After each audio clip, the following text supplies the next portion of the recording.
Well, hello fam, I'm Sammy and welcome to my channel. Today I'm going to share with you how we got from this to this. In this video we are staining the exterior of the house. I'll go through a supplies checklist, stain selection, and budget breakdown, and although we didn't exactly finish the job as you can see here, I'll share with you the before and after results.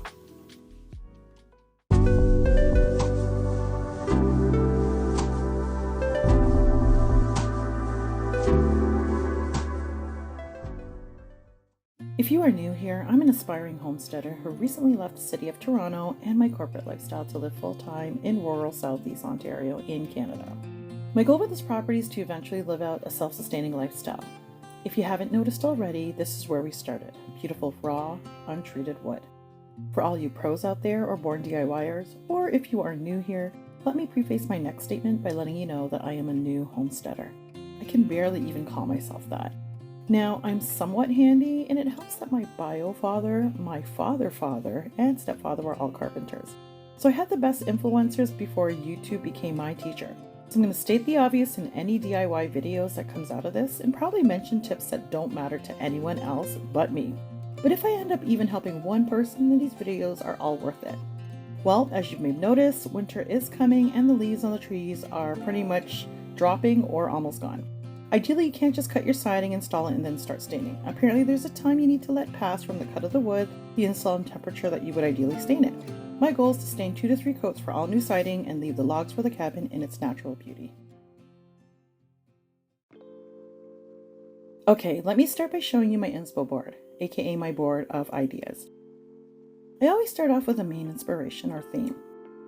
This pic from Pinterest inspired the design aspects of how I'm actually going to design the interior of the house. I loved how the backdrop of the forest in the backyard is pulled in and continued in this kitchen. I love the modern organic theme and how the natural wood and stone played off the cool dark tones and subtle reference or compatibility to taupes and grays, which sort of is the base of most of my existing furniture and accessories. Well, as I started implementing this design of the log cabin, I quickly realized that the size of my space started to look a lot smaller with all the dark tones. And so many creepy crawlies and large spiders were not easily visible, so I changed my mind real quick and decided to still utilize the modern organic elements, especially the natural wood and dark tones in the selection for all the exterior finishes of the house, while adhering to the budget. When the builder recommended a board and batten siding, I quickly agreed. To keep within budget, they installed a rough-sawn pine. The only option at this point was to do a dark stain, and I thought, let's pick the boldest black, then utilize natural wooden accents. I kept the trim black to minimize contrast. This would be ideal as it would need to complement the log cabin and the porch. I also considered future additions in the exterior within arm's reach of the proximity of the house. I want to have a future sunroom, eventually for extended living space and a 4-season garden. I'll also need to finish the decking for lots of lounging and eating areas, and of course an outdoor kitchen. These are all intended to be extended living spaces that can be enjoyed all year round. The porch is intended to have black railings with chunky wooden posts and be completely screened in. I also wanted to choose black light fixtures. Simple, clean for the extension side, and classic but modern in the log cabin side of the house. Then complement large fixtures on the ground or on posts surrounding the house, especially in walkways. I don't share that here, but will in the future video, but I also kept the design throughout the property, including in the garden. So of course, accents and accessories keep with the theme, including all the plants and pot selections that I select surrounding the house. Living by the lake, of course, attracts mosquitoes and black or deer flies. There will be a large number of lavender and citronella grass planted all around the property, especially by the house. Most of the pots will be made of wood or stone, which is another great DIY project. With all this in mind, I found a couple of inspiration pics from Pinterest to help illustrate my new inspiration for the design for the outdoor living spaces, including the exterior design of the house. The black trim on the black board and batten with subtle wood accents, then pulling that into any furniture selection and any future design elements while still being able to live a practical lifestyle. Which brings us to this video, the journey of the exterior staining of the house. And there you have it, folks, my inspiration for this project. Let me remind you again what we're up against. This is what the wood looks like. If I haven't mentioned it already, it's a rough-sawn pine. There is some texture to it, and not to mention it already has experienced some of the elements of Canadian weather. This is what the previous siding looked like when untreated for several years. And this is a shed which was built several years ago, also untreated and gets more sun than the house. I opted to treat the wood to better control the color changes. Let's go over the supplies you're going to need. So everything I needed for this project were all basic painting fundamentals, starting with rollers, refills, brushes, extension rods, and applicators. Some of the stuff mentioned here you may already have on hand from previous projects like myself, but for those that need to start from scratch, I'll try to share specifics and list them in the comments. Here are the rollers that I used. I used between 3 and 4 inch rollers, as this was the width of the space between each board. The size and type of roller helped, as it absorbed less product, which means less waste. I had different lengths of cageless roller frames depending on what area of the house I was working on. I also used extension rods where needed. I used 3 brushes that I got from Home Depot. One is a 5-inch broad brush used for back brushing. I'll explain more later in the video what it is for, but I like this one as I was able to attach it to an extension rod. The other was also for back brushing, but at 3 inches I used it in the hard to reach narrow areas that needed a smaller brush. I also used an old 1-inch angled brush for those really hard to reach areas. I also found handy were these applicators. This was for those really tight areas like around the trim and the top and bottoms of each piece of wood. Not only do you need to ensure that the stain covers the siding that you can see, it is important to seal where the siding starts and ends. You may not be able to see it normally, but the elements will reach those areas, so be sure to stain these also. If you do have to purchase new equipment or restock, make sure you get rollers and brushes that are compatible for stain. You can use ones that are compatible for paint, but I do want to warn you that stain has a more watery consistency, somewhere in the middle between oil and water. It is very thin compared to paint. Unless you will be using a solid stain, I recommend trying brushes and rollers that are compatible with stain. It is expensive as is, and you will have a lot of waste, especially when you first start. I have been using this handheld paint pail for several years now. It's the Worcester Pelican pail. I just buy the liners, and it's large enough to fit up to a 4-inch roller and same size brush at the same time. This was especially helpful when I was working on the ladder near the roof. I have not been able to find a ladder caddy for painting with rollers as of yet. If you have one you can recommend, please paste the link in the comments. I bought an extra large paint tray that worked for about an hour, and then it didn't and ended up dropping 20 feet to the ground. For now, I just use the Pelican. Speaking of heights, you'll also need a ladder. My house is at least 25 feet high, and make sure you have a sturdy ladder to help you reach those places that a heavy-duty extension rod may not reach. For obvious reasons, get some green tape and drop cloth for those areas that you will not be staining. I know I keep repeating this over and over again, but stain drips like water in oil. Cover those light fixtures, windows and stairs, etc. I don't have grass, but if you need to protect your plants and lawn, do that also. Now, for obvious reasons, I wear gloves for everything I think is toxic. The smell of this stuff is pretty strong even if you're outside. Wear a mask if you need to. As I mentioned, this stuff is running like water. I use a lot of shop rags and towels. The stain I used was partially oil-based, so if it drips or splatters on anything, you have some time to wipe it down with a clean dry towel. I use them to clean my brushes and my roller frames at the end of each day, as well as my workstation and anything I could reuse. It took a total of about 4 working days to get one coat completed. I did not work on this project every day, and sometimes only a couple of hours a day due to weather and competing priorities. I did end up reusing my equipment and just secured it tightly, sealing it in plastic bags after cleaning everything with a rag. This helped keep everything from drying and worked just great to save on supplies. I used a portable table for my workstation. This is completely optional, but it made things much more efficient. You don't need to break the bank, but just know using quality supplies could prevent you from buying multiple of the same things. And in my case, wasting stain, which is the most expensive part of the project. Speaking of stain, the last item on our list of supplies is stain, and lots of it. Before starting the project, I had to pick a stain, and I knew it had to be black, but I knew nothing about exterior stain outside of a non-tinted deck sealer. I compared pricing, reviews, and ratings as well as availability in my area, and settled on 2 choices. Benjamin Moore and Behr Premium. I then had to pick between solid and semi-solid stain. Behr called theirs semi-transparent. Making the choice was simple. How much is it going to cost me, how accessible is it, and how easy is it to work with? No way to know unless we test it out. So I grabbed some sample bottles earlier on in the year and applied it to a test piece right away and gave it some time in the elements to make my decision. Using the same material on the siding, I tested each sample on the rough-sawn side of the pine board. This was a sample for Benjamin Moore semi-solid with 2 coats. I liked how visible the wood grain was, and it had a deep yet velvety black finish just after 2 coats. This was a sample from Benjamin Moore solid stain with 2 coats. This applied like a thin paint, and after the second coat looked just like paint. This was the sample for Behr Semi-Solid with 2 coats. This had a nice beautiful finish, but I would need at least 4 coats to get the deep black finish I was hoping for.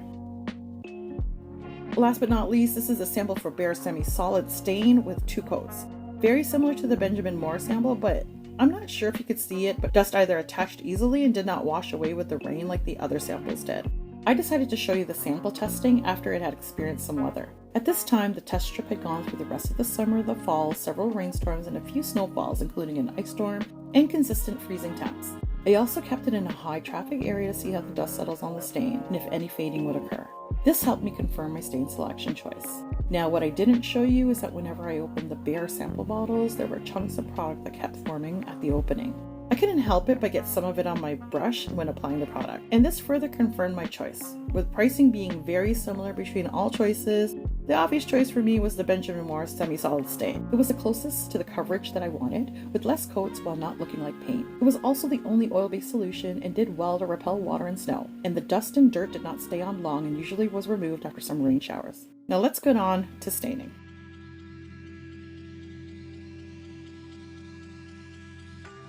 The process was easier than I thought, but I had a rough start. My system was pretty simple. I coated the roller with just enough product that it didn't drip. Then I applied the product on the wood with minimal pressure, just enough to see it penetrating into the textured wood. Then I used a broad brush over the same area that I just rolled to even out the distribution of the product. As soon as you apply it, it drips, so you want to follow up with the broad brush immediately after. It's also crucial to stir the product well before any refills to ensure consistent color coverage. What was the rough start, you ask? I started treating the stain like paint. I spilled and wasted a bunch during application, also just refilling my trays and pails. I was getting stain everywhere, especially the exposed foundation and the ground where chipmunks and squirrels run throughout the day. I hated that part, so I kept adjusting my application until eventually I got the hang of it. As you can see here, when applying a secondary or thin coat, I would only brush the areas that had obvious signs of puddling or dripping. Now take a look at this beautiful finish after 2 coats. Again, this is the Benjamin Moore Woodluxe oil base in custom black. The supplier had removed all other tints and only left black, so there aren't any blue, red, green, or gray tones, just a true black. I'll include this info in the description if you're interested in this color. I didn't work on this every day from morning until night like I would have wanted. It took a total of about 4 to 5 hours over 5 days to get to the finish line. I took my time primarily because I didn't want to fall off the ladder. I am working on uneven ground and it was a bit tricky to work with. Secondly, I spent a lot of time fending off mosquitoes, deer flies, and spiders. Number 3, I said hi to all the cute little animals that visited. And lastly, really because there is a time of the day after any morning dew that is on the wood has dried, and when the sun is not roasting the wood exposing its oils. Before starting each day, I have to clean and brush away any debris, mainly spider webs and spiders, including this little guy. I don't know if you saw it running away from me, but, well, I learned that cleaning the spider webs is a daily task. Yes, every day. I'm sure you're also wondering why the porch and these windows are boarded up. They were safety requirements needed to complete inspection for occupancy. These will also be eventually removed once I'm able to finish the porch and the deck, as we do not want to block the view of the lake. So we got the first floor done and only had to finish the second coat at the front of the house at this point. I gained the courage and started on the first coat on the second floor and belt line. The belt was actually the smooth side of the pine board, and it didn't absorb the stain the same way the rough side did, but the finish was, of course, smoother. This required 3 to 4 coats to match the intensity of the absorption of the rough side of the pine board. Then we started on the second coat.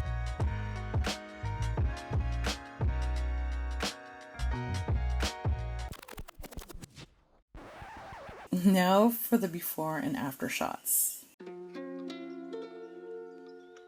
This was the house before the build.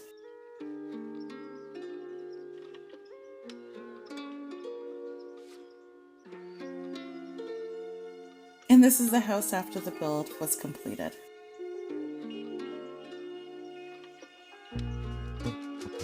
Now this is us today. I managed to finish 1 coat except for above the porch, as this required some planning to ensure I do not fall off the roof and off the cliff. So I left that for last. Just as I start on the second coat on the second floor, the temps drop drastically and the first snowfall hits. We managed to only cover a small section on the top floor of the log cabin, but I got one coat on the rest of the house and 2 coats on most of the first floor. Although we didn't get to finish the 3 coats I had aimed for, we were able to get at least 1 coat of protection on most of the house. By this time, the snow hasn't stopped. I had to give up and stop the job. And I will for sure finish the job at the beginning of the summer before it gets too hot.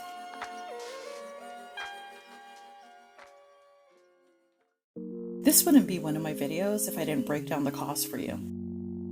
All figures are in Canadian dollars before taxes and rounded to the nearest dollar. Starting off with the Benjamin Moore Woodluxe semi-solid stain. 6 1-gallon cans cost me $408, which was more than enough for 2 complete coats on the whole house. I also bought Benjamin Moore and Behr sample cans before the project, and it cost a whopping $84.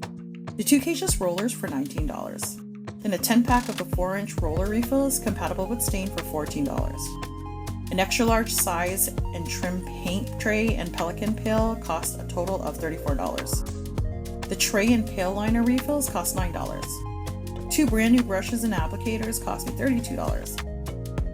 I also purchased a new 28-foot extension ladder, not just for this project, but thought it would be a good investment overall for the property. I bought one on sale at Canadian Tire for $375. PPE, including 2 Tyvek coveralls and a box of disposable gloves, cost $43. Towels and rags that can be bought brand new between $5 to $20 at any store. Light poly drop sheet with a total of 60 feet costs $13. Painter's tape was $12. I bought frog tape. Miscellaneous brushes and applicators were $9. Heavy duty extension rod, I had 2 priced at $32 each, which came to $64. Portable utility table, I got one on sale at Home Depot for $40.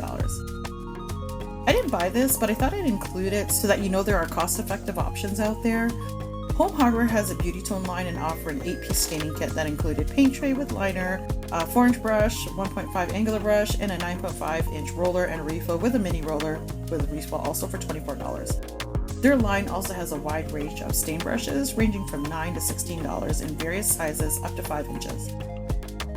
But like I said, I didn't buy this only because I found out after the fact, so I will not include it in the total cost. If I were to buy all these items on this list, the project total would have cost me $1,176. Lucky for me, I had a lot of these items from previous projects and was able to utilize what I had in my toolkit to get the job done.